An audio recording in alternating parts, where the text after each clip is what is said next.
Everyone, welcome back to my channel. तो आज फिर अगेन एक नए टॉपिक के साथ जैसा कि आप लोग देख पा रहे हैं कि जो आज का टॉपिक है हम लोगों का वो है जे कर्व। तो जो जे कर्व है आज इसके बारे में पढ़ेंगे, इसको किसने दिया, ये सबसे पहले कहाँ हुआ था, ये कैसा रिलेशनशिप बताता है, ये सब कुछ आज के वीडियो में डिस्कस करेंगे। तो बने रहिए वीडियो के साथ। तो चलिए स्टार्ट करते हैं जे कर्व के बारे में। तो जो जे कर्व है वो एक इकोनॉमिक थ्योरी के बारे मतलब एक इकोनॉमिक थ्योरी जो स्टेट करता है कि under a certain assumptions a countries trade deficit with initially worsen after depreciation of its currency mainly cause higher prices on imports will be greater than the reduced volume of import। क्या बताता है Jacob? Jacob बताता है कि an economic theory that says that trade deficit will initially worsen after currency depreciation. Currency को depreciate करने के बाद इनिशियली जो ट्रेड है वो क्या होगा, डेफिसिट में जाएगा, डिक्लाइन करेगा। उसके बाद वो क्या होगा, आफ्टर दैट वो धीरे धीरे इंक्रीज होगा। यानी कि अगर शॉर्ट टर्म की बात करूँ तो शॉर्ट टर्म में वो क्या होगा, वर्सन होगा, और लॉन्गर टर्म में वो बेटर वन होगा।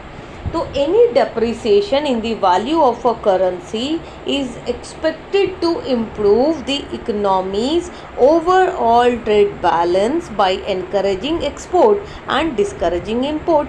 भाई हम लोग डेप्रिसिएशन इसीलिए तो करते हैं जब हम अपनी करेंसी को डेप्रिशिएट करते हैं, विच मीन्स हम लोग क्या चाहते हैं कि जो इंपोर्ट है वो महंगा हो जाए ताकि लोग ज़्यादा इंपोर्ट ना कर सके, और एक्सपोर्ट सस्ता हो जाए ताकि जो ट्रेड बैलेंस है, बैलेंसिंग ऑफ ट्रेड है, वो क्या हो, वो इम्प्रूव हो जाए। That's why we are depreciating our currency ना।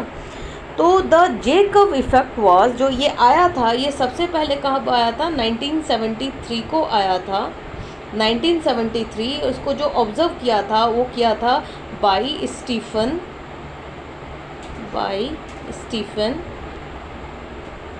मैगी ने इनको ऑब्जर्व किया था इन द ईयर 1973 में किया था।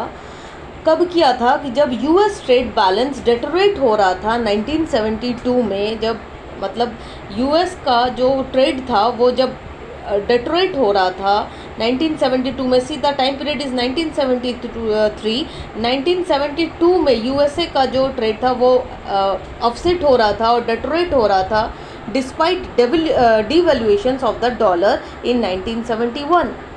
Jacob depicts a trend that starts with a sharp drop and it's followed by a dramatic rise। अगर इसका ग्राफ देखूं तो आप लोग अब इस स्टेटमेंट के साथ इजीली रिलेट कर पाएंगे कि जो जेकब क्या डिपिक्ट करता है कि एक ट्रेंड है जो स्टार्ट होता है शार्प ड्रॉप और शार्प फॉल, और ये फॉलो क्या करता है, फॉलो अ ड्रामेटिक राइज। तो थोड़ा सा इसका ग्राफ देख लेते हैं तो it will better to understand this statement. तो let make a graph first. Okay fine, थोड़ा सा कलर चेंज कर लेते हैं। तो ये बना लिया एक लाइन, और दिस इज ये बिग से खींच लिया। ये time following a currency depreciation line है, time following second, or you can like timeline I can say। और ये जो है वो है current account balance, current account balance, ये पॉजिटिव और ये नेगेटिव। दिस इज ज़ीरो और ये यहाँ, और this point, this is x. Change the colour,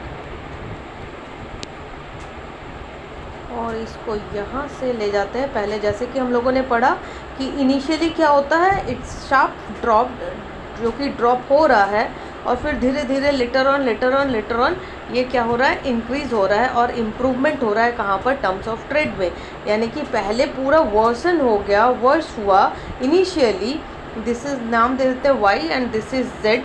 चूँकि इस कर्व का जो शेप है वो इंग्लिश अल्फ़ाबेट के जे की तरह है, that's why we known as J curve, और इसीलिए ये पहले ड्रॉप होता है जो ट्रेड इम्प्रूवमेंट, क्योंकि एक बैग से ही हम लोग भी देखते हैं कि किसी भी चीज़ में हम लोग को ढलने के लिए it will take some time.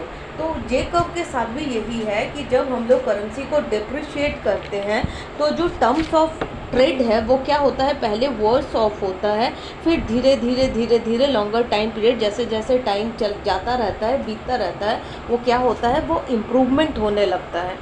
मतलब अगर इसको जो, चूँकि मैं हमेशा बोलती हूँ इकोनॉमिक्स पढ़ाते साथ कि जो इकोनॉमिक्स है वो हम लोगों के लाइफ के साथ रिलेट करता है, तो हम लोग के लाइफ में भी ऐसे बहुत सारी चीज़ें हैं जो हम लोग को पहले थोड़ा सा प्रॉब्लम करती है, बाद में we get to use to, हम लोग यूज टू हो जाते हैं और फिर उसका कोई इफ़ेक्ट नहीं रहता। ठीक यहाँ भी वही है कि इनिशियली जब हम अपने करेंसी को डिप्रिशिएट करते हैं तो वो पहले वर्ष होती है इनिशियली, उसके बाद धीरे धीरे क्या होने लगता है, इम्प्रूवमेंट होने लगता है, किसमें, टर्म्स ऑफ ट्रेड में। अगेन तो जो जे कर्व है वो show how a currency depreciate cause a severe worsening, क्योंकि बिल्कुल शार्पली फॉल कर रहा है, severe worsening of a trade imbalance followed by a substantially improvement, यहाँ इम्प्रूवमेंट हो रहा है। व्हेन अ कंट्रीज, अगर ठीक इसका अभी तो यहाँ पर तो करेंसी को डिप्रिशिएट किया था, जो करेंसी थी वो क्या थी, वो डेप्रिशिएट थी।